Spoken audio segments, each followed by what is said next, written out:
So there are rules to being a citizen, being part of this political system, right? And it is not based on religion, it is not based on any of these other differentiating factors, right? And that is clearly described in the Constitution. I will talk about that when we deal with the legal framework. There's also mechanisms for resource collection and redistribution. So whatever benefits the state provides, roads, schools, hospitals, it's accessible to all citizens.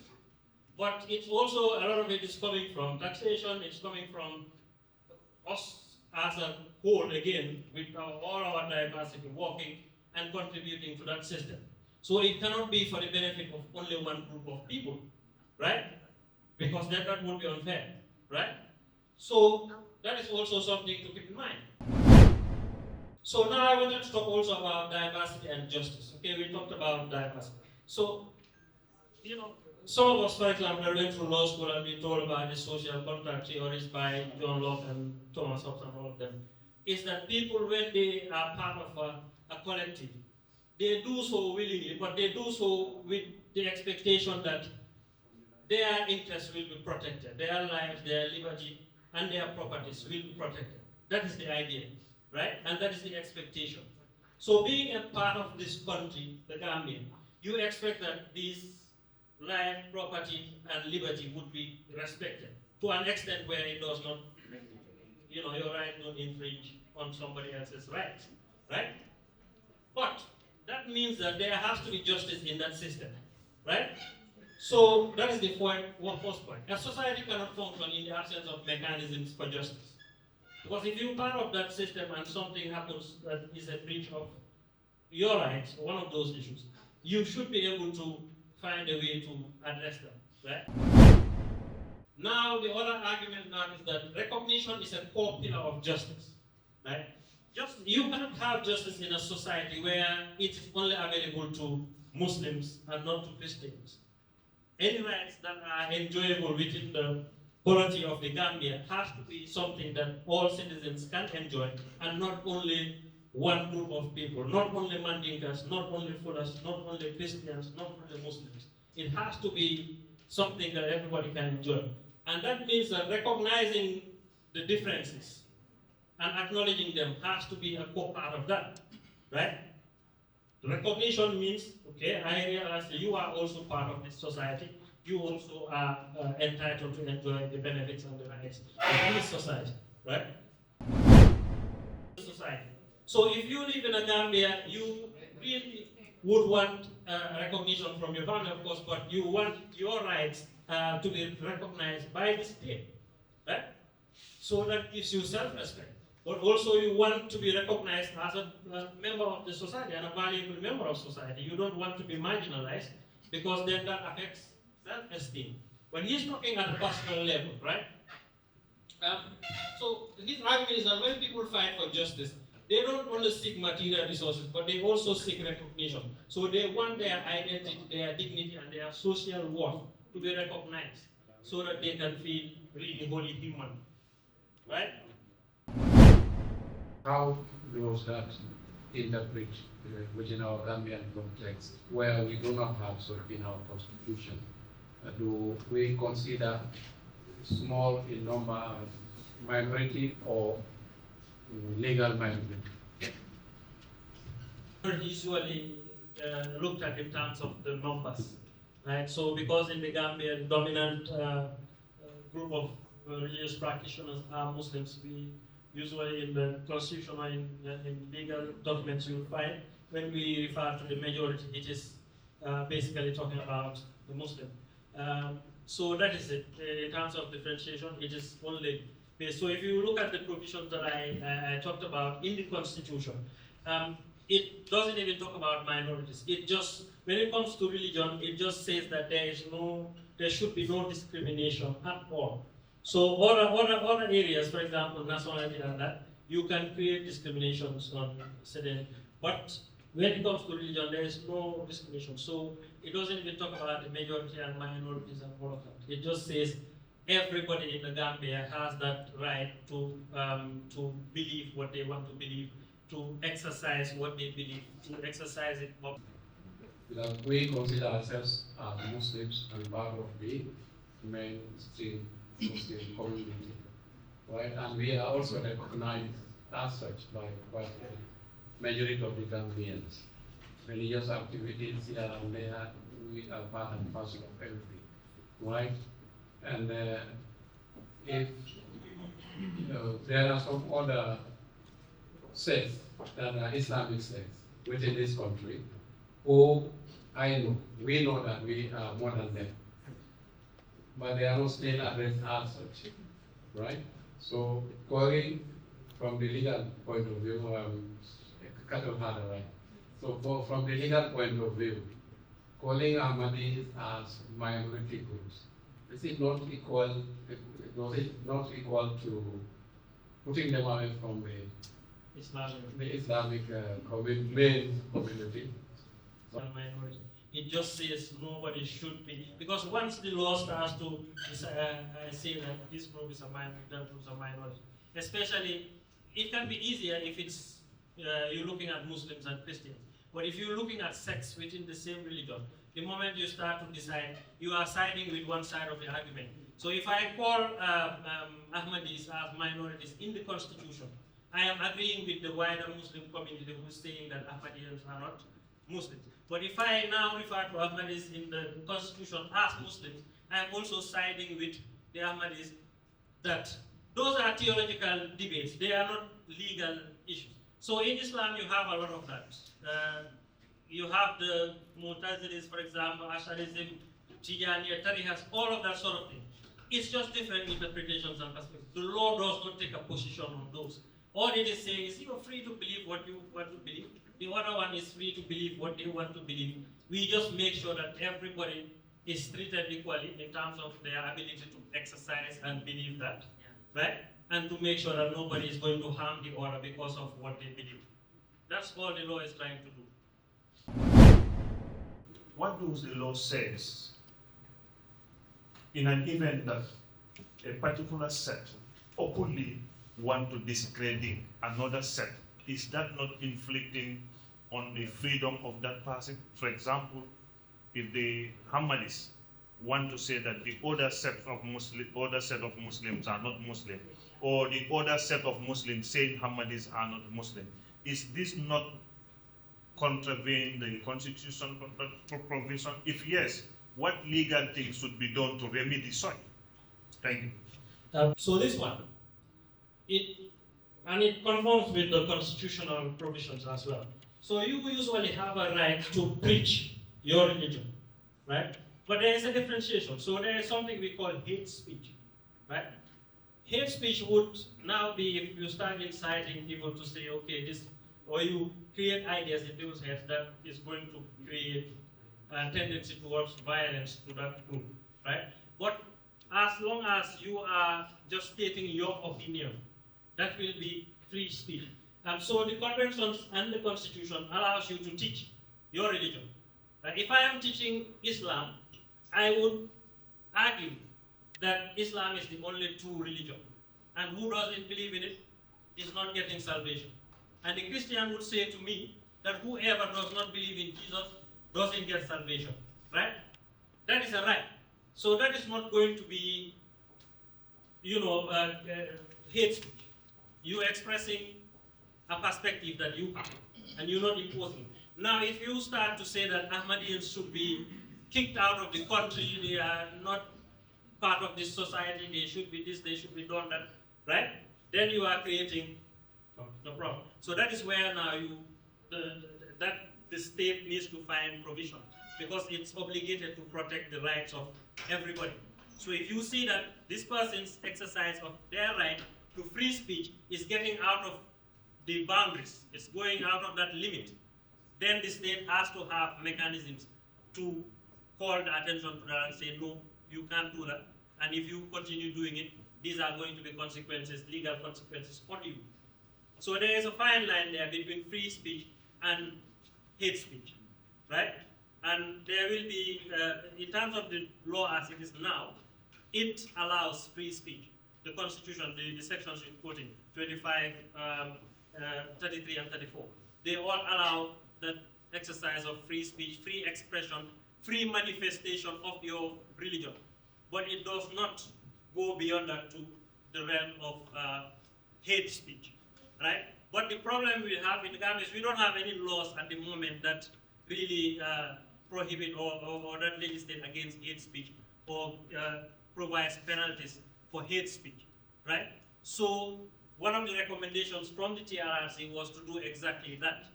Make sure we have mechanisms or legal framework that will address hate speech. Because I said clearly there's no religious freedom in the Gambia, to my concept. Because me, I know Christianity to my fingertip and I know Islam to my fingertip. I will not speak against any of this religion. I will just choose what I believe in. So, but I think people should be able to learn a bit about other people's beliefs before we talk about them. So this is my problem. We still have a big problem. I don't know what you people are doing. This is just not come here and talk. But this is a problem. Like you say in our mosque, in fact, this is where the problem is. Everywhere you say Ahmadiyya, this, and this. Believe what you love, this is what the Quran said. Everybody has to believe, but this is a problem. This is not a joke, and this is not a problem for us. I personally do not discuss religion with anyone, because to me, religion is personal to you.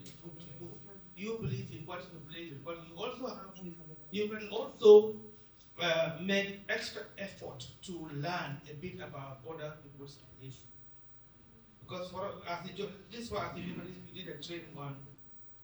But I have studied in theology, and we did a training on comparative religion and also how to report on religion. So in that way, it is important that I will not be talking about other religions. This is what is not good. I think what is important is if you believe in a religion, whatever idea, is to preach to your people what you believe in, because this is an issue that is very difficult. This is why I went back to the slide. So I told you. So the law is limited in a lot of ways. Laws are supposed to be frameworks. They provide a broad framework. That is why we have this division of the state into different groups, right? The legislatures there, executives there. Now implementing what the law says and all of that is usually part of the work of the executive, right? And they are also politicians too, right? Which means that relation I am talking about, the relationship between religion and power, becomes a problem. Because states or governments would do things not because they are in respect of the constitution. And we know in our context in Africa, respecting constitution is not really our strongest quality, right? So in terms of seeing an opportunity and buying into that, and which is why I said religious leaders need to understand or notice when they are about to be, or when they are going to be, or about to be used, right? These are more political strategies than anything else, right? Now, there are mechanisms for oversight between these arms of government. The National Assembly is there. They can do something about it, right? Civil society is there. They can do something about that. Right? So there are other mechanisms. So we can't just, the law is just a little piece of paper. It needs to be enforced. It needs to be to be exercised. So usually we talk about constitution making and constitution building. You can make a constitution and put it out there as document. And then the culture that has to be developed to make sure that is a, something that is a lived reality is another problem. Right? Yeah. So we rely on institutions like the National Assembly, Legislature, National Human Rights Commission. There are bodies that are supposed to now restrain that executive from doing certain things. But also, there are moral, power comes in different forms. The moral rights, the powers that the religious leaders have, they don't derive from the electorate. Right? It's not a mandate from the electorate. But they have that moral authority to stand and say, look, this is not good practice, it is going to create division, and they also should be encouraged to exercise that moral authority to call the state into question, instead of being co-opted all the time, called over to the state house, and that sort of thing. We need to step away from that, I think. And it's our job to do it. The problem is when we say this should be done, that should be done. The other question is who? I think gentleman was talking, and you people, we need to do this. We tend to say a lot of that. We need to change this. We need to, but who is we? Like, we are not even a united entity when it comes to our views, right? So we have to first of all come together, find a way to do whatever we are saying we need to do. So ask yourself, what is your role in it? What is the role of your organization in it? That's how we're going to change it. The laws alone will not change it. So I hope that answers the question. You cannot ask the other person, you have to get out of this market. You have no right to sell here. So basically what you said, yes, Ahmadis, we can believe what we believe in. But pointing fingers for non-Ahmadis, for promote the idea that they should get out of the Gambia because of their belief, that's what is unacceptable. And this is what translates to hate. Beyond that also, I mean, if I run, like I can sleep with one brand, on the radio tape the whole day. But what I've seen really in the Gambia, and maybe beyond, but we talk about Gambia here, let's say during the month of Ramadan, you have so many PS systems going on in this country whereby, it's hardly, it's very difficult for somebody to even sleep. Let's say where I live, and other places, you have small mosques less than 5 decibels. But the issue of PA system, I think there's a legal framework around it. Oh yes. But unfortunately, There's a Public Water Act. yeah, exactly. But unfortunately, we see people. I mean, as a Muslim, it is okay to come and call the Azan, the call to prayers. That's fine. But beyond that, put it in a tape recorder, open it to the mass, and go and sleep, disturbing the whole neighborhood. I think this is becoming something very sensitive to people. Imagine if a church was able to do that. Imagine if a church was doing that in the Muslim community. At the This is the TRRC, problem. one of the testimonies during this religious theme was that there was a church that was worshipping Yes. on a Sunday Yes. during Ramadan. Yes. And because of the sounds coming Yes. from the church, Yes. the people from the mosque came and forced them to stop. To stop. And the government was involved in making them stop. Mm. So that's exactly But it's the same thing. Vice versa on the Exactly. ground. But that is what the mosques do, right? So I think we have good laws in place here, but enforcing it. There's no political will. Because look, for me, I truly believe in the examples of the Prophet Sallallahu Alaihi Wasallam. He was the most tolerant person you can ever have. He lived with all kinds of people. He lived with Christians, with Jews, with all kinds of people. And he has never offended or infringed upon their rights. And Gambia used to be like that until recently, let's say some 25 years ago. It used to be a reference point for religious tolerance in this country. So it's very important to conduct a study. Why now? And as recently as I just came from Makai, I'm from January, there's a hotel there. It's called the Island January. And there's a compound just next to this here fence. Believe me, I'm not far from the place too. Every 4 o'clock or 5, this man will come, put his quarantine station down, and go to sleep. The tourists will be like, what is happening? And we spoke to him, he refused. So I even complained this to the governor of Sierra. I'm Muslim, it's not that I'm against Islam, but that's not Islamic practice. So finally what I told the hotel owner, you know what? Wait until he prays. Go and buy this big stereo, put it beside you, and go over Mali. He'll complain. And then some people come out of it. Whoever is doing it. But if you do it, because we don't do things because we don't want to look bad. I went to Fonyi, they don't want to criticize Jame because they said if they do that, they look bad within the community. So the community looks down on them. Just to finish, I'll come to you.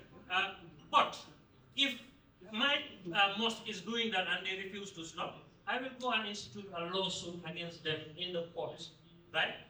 But the community are going to say something negative about it.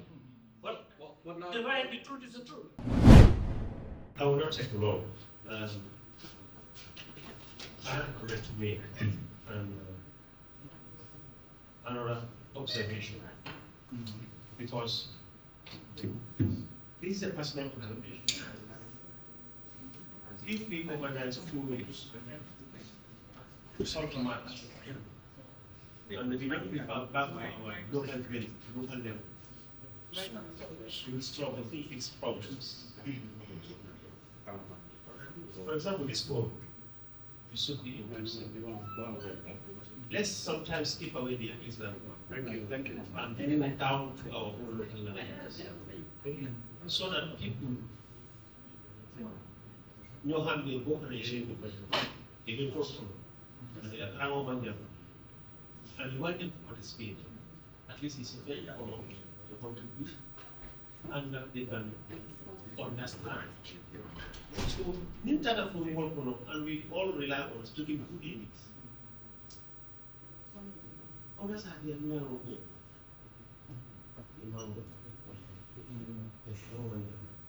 so they will go out to protest on their own behalf and say that but we included them, or telling and excluded them. So we need that problem will solve, we need that problem. We need that problem. Let's go down deep to our people.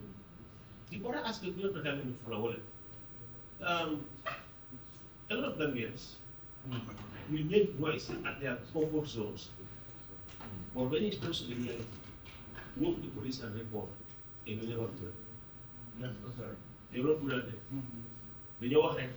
While they will take action, even if they are conditioned, I'm not going to push them police.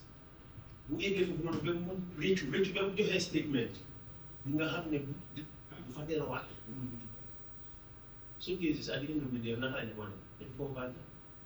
This might come more money. Even in Bible is happening, whether the rules or whatever important, I don't need to deliberate because I don't know their difference.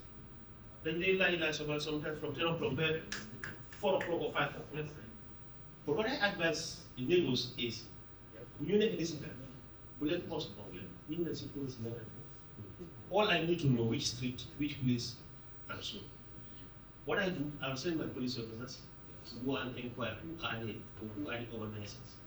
From there, I'll tell them, just inform them that after the program, they'll come and answer. If I'm finished with those people, that group will never do it again. Right?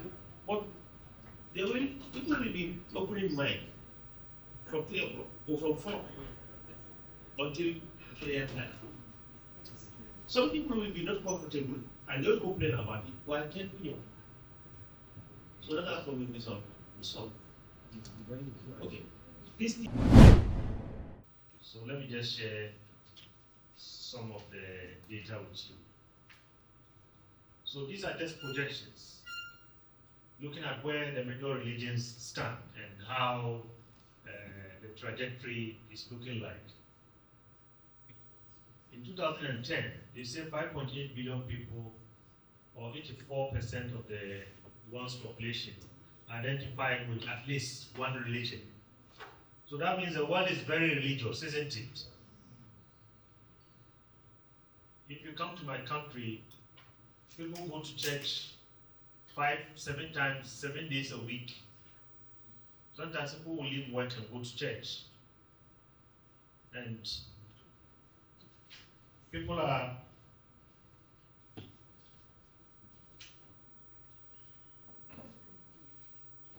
Christians, people are Muslims, people are traditionalists. So only about 60% of the world's population does not belong to any religion. Christians will remain the largest group, but Islam is expected to grow faster than any other religion. I think that this is data that is showing that the fastest growing religion is Islam. So I think there are projections going into the decades. It says that by 2050, today we are 2025, so in 25 years, the number of Muslims is projected to nearly equal the number of Christians worldwide.